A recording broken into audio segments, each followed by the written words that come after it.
ngozishuni siqukele ecaweni kanti kona sina ngibekile uthole masiphathe ngoba ixesha singalazi ngoba yena uzawuthi qi uthole nasebusuku namhlanje ngathi qi uyafuna bakhona abaprofethi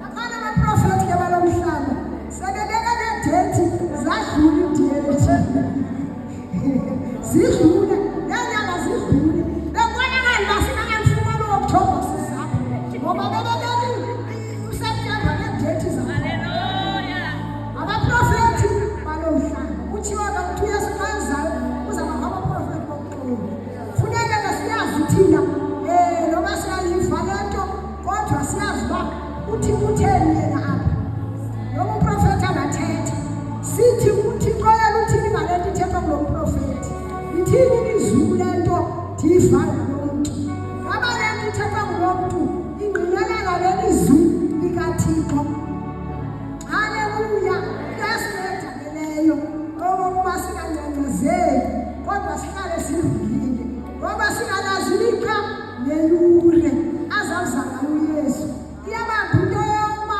sisengelwe phansi behlabathi afike uYesu athatha bakhe ndisheke mna uthi hayi singahuphi uYesu wakho akushilo babayo ushakanjani wena ucimbi yabamathi loo nto ucimbi yabamathi wancama konke wayeka konke walahla ifemeli ngoba kaloku ifemeli zethu aziyamkeli ngento zingangwanayo aziyamkeli kodwa ngoba sikholisa uThixo siyabathandazela ngoba sikholisa uThixo sibecaleni basingafulwanga uThixo ngalento ifemeli ithi zawuyenza apha uthini uThixo akukho nto ingekhoyo apha sima ecaleni asikhasi ngemali zethu hayi asikhasi bazalwane ngoba xa ukhasayo ugqibile unqula uThixo ke uthe masiqule yena yedwa singanquli yena nezithixo emakhaya ke kusanqula izithixo xa bazawubusha ukuthi kakhulu ndifowunele ukuthi athumele 5,000 okanye 2,000 hayi khangela ukuzonga kiyo uhambe uyonikela kwelaa khaya ngoba wena uvile uThixo utheni ngoNtankulu wakho ongasekhoyo yonke into ilapha bazalwane asikhasi uthi hayi bazawuthini odabawo uthi oyini intakatana omncinci ngawutyendlela wangumhluzi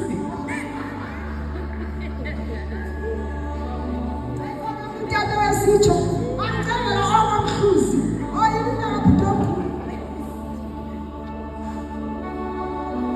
amfumana nabangumhluzi hayi asikhasi bazalwane asifune umhluzi andifune ebriki apha ethengwe egameni lezithixo hayi ndiseva zalwane losuhlale womilo wayisela amanzi xa singabazalwane sinebuKrestu noba kuyehla noba kuyenyuka simela uKrestu noba bayathetha into bayithanda ukuyithetha wena ungena egumbini uqhawule namazwi bawathethileyo ngoba kaloku abanye bancinci apha ekhaya njengomncinci nje bazixela into uba sibadala kuba sizuva ngawe suphendulana nabo yakubawa uzibe ecaleni uthi bawo ndifuna wena wedwa mna ndifune into yabo bantu abanye ndizalwe nabo kodwa le bayenzayo uthe wena ngayo so andingeni ndimele wena mna ndimele wena baba so uThixo wethu ke ukhona masithathe sonke isikhweqe sime simile ngoba uThixo xa engakuthi akho bani nokusikhasa akho nto inosisusela uthandweni lukaThixo akukho nanye enokusahlula nothando lukaThixo masihlaleni siyazi ukuthi uThixo uyasithanda wasithanda singamazi lafika ixesha wasigcina kwiinto zonke esasidibene nazo wasigcina ubawo lade lafika ixesha lokuba sizwe ngokuba singabantwana bakaThixo, masingaphoxani kuThixo wethu wasigcina singamazi, wasithanda singamazi. Namhlanje siyamazi, masibe ngakuye. Haleluya, masibe ngakuye bazalwane. Sibe ngulo mfazi unesidima.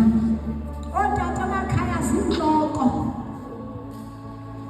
Otata xa besithi awuyipha, awuyingankani, umane utata ngokuyinhloko yakho.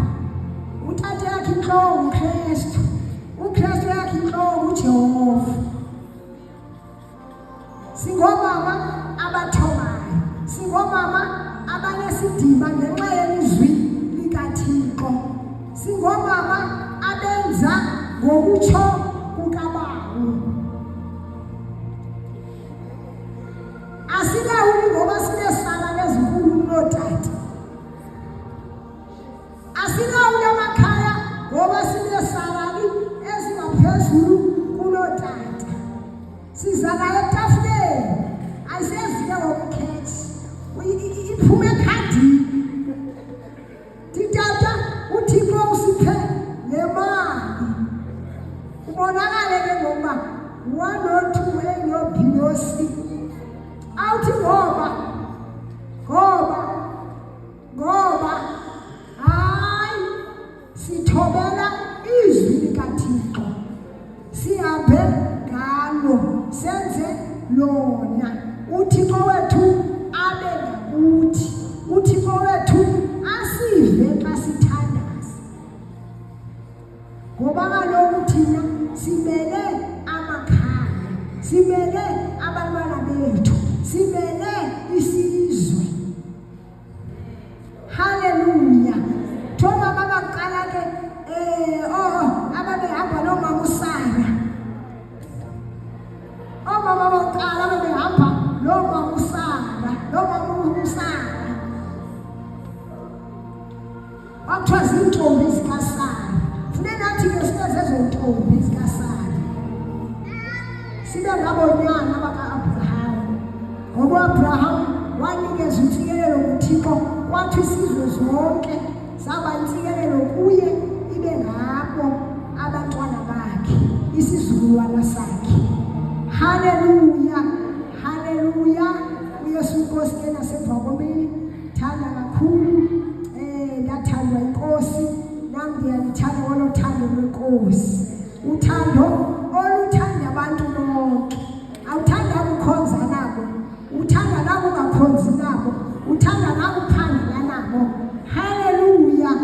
Kodwa ke awenzi njengabo phaya emsebenzini, ngoba ziyathetha izinto, awuthethi njengabo, awenzi njengabo, ngoba benza izinto zelizwe. Wena ukhethiwe, wonyulwa, wabekelwa kuqala, umele uKristu. Sibe zizibane kwindawo esikuzo, sibe zizibane ekuhlaleni kubamelwane, babone isibane esinguYesu ezimpilweni zethu. Singathi emsebenzini sibe lihlabathi, sifike ecaweni sibe ngongcwelengcwele. Hayi, asenzi njalo bazalwane. Singcwele lapha emsebenzini, sebethetha into zabo bade bayazi baba bakuhloniphe, ungabajoni ngento abazithethayo. Beka babajoyina bamangcelisiswa kuwe, andithi bambonana injalo loo nto. Ewe injalo loo nto, yavaya ngoko. Funeka umecaleni kwiinto zehlabathi, ngoba wena umele uKristu. Yabona nabengawami ecaleni baza kuhlonipha, angathethi nje phambi kwakho nantoni na, ngoba wena uhamba nesidima, ungumfazi onesidima ngenxa yelizwi likaThixo. Ngoba ngoku xa uzakwenza njengabo abazusibona esi sidima, abazukubona nalo Yesu wakhuphaisa ngayo, kuthiwa siyafana. Ulwazi Yesu siyathina mane mnxiba, mane mfaka, mane yayibona le nto athetha into. Haleluya, haleluya bazalwane. sikhona apha sizokhuthazana ngoba enye izinto sizenza ngokaqondi, enye izinto sizenza ngoba imfundiso singayifumananga, enye izinto sizenza ngoba singaqiqanga. Ngoba inyozi ithi gqi, awuyiqiqanga le nto uzibone sowungenile. Haleluya! Kanti xa uyivile ezwini okanye uyivileyo umama othile, uzathi xa yenzekayo ithi qathe engqondweni uba hayi kanene bekuthwele, hayi kanene izwi lithi, hayi kanene akumelanga ndenze so, hayi kanene mna ndimntwana kaThixo. Ikukhumbuze le ndaba, ihlala njalo uMoya esikhumbuza. Uzele loo nto ashiyeke nathi asikhumbuze kwiinto zonke uYesu asifundise zona egameni likaYesu waseNazarethe. Sizawuphakama ke sithandaze, sibulele uThixo ngezwi lakhe namhlanje sincedile egameni likaYesu.